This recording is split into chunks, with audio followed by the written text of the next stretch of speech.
Book 3 of the Psalter ends with Ethan's doxology. Book 4 opens with Moses. The superscription reads, "A prayer of Moses, the man of God." No other psalm carries this attribution. Moses wrote this prayer 1,000 years before Ethan, during Israel's wilderness wandering, when an entire generation died under God's judgment for unbelief. Moses, who led Israel out of Egypt, who stood on Sinai, who watched a nation of former slaves fall in the desert one funeral at a time. He opens this psalm not with a complaint, but with a declaration about God. "Lord, Thou hast been our dwelling place in all generations." Psalm 90, verse 1. Moses does not call God a dwelling place he hopes to find. He states what God has already been. The word for dwelling place carries the sense of a permanent home. Israel had no home and no land. They moved from camp to camp for 40 years, burying their fathers and mothers along the way. Yet Moses insists that God himself was Israel's true home, the one constant while everything else shifted under their feet.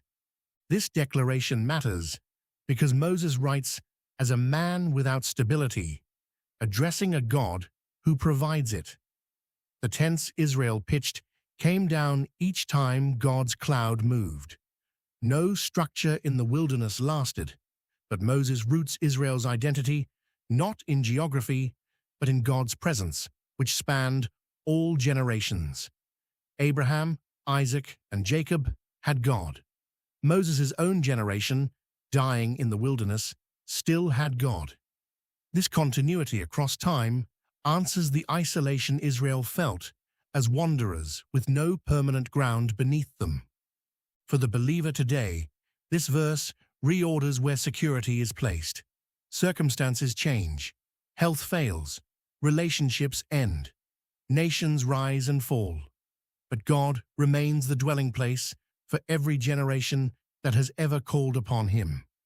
The believer who has no fixed ground in life still has God as a fixed dwelling. The Lord is unchanged by passing centuries or the collapse of empires. Moses then reaches back before creation itself. Before the mountains were brought forth, or ever, thou hadst formed the earth and the world. Even from everlasting to everlasting, thou art God. Psalm 90, verse 2. Mountains represent the oldest, most immovable features of creation. Yet Moses declares, God existed before mountains existed, before the earth had shape, even before the world had form.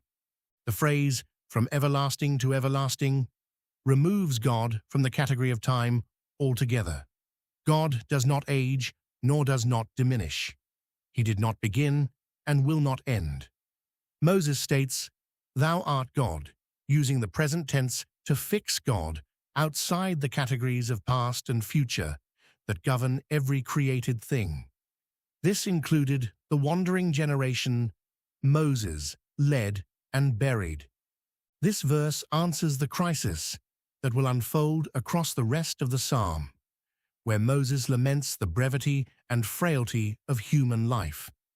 Before naming that frailty, Moses first establishes God's eternity as the fixed point against which all human transience is measured.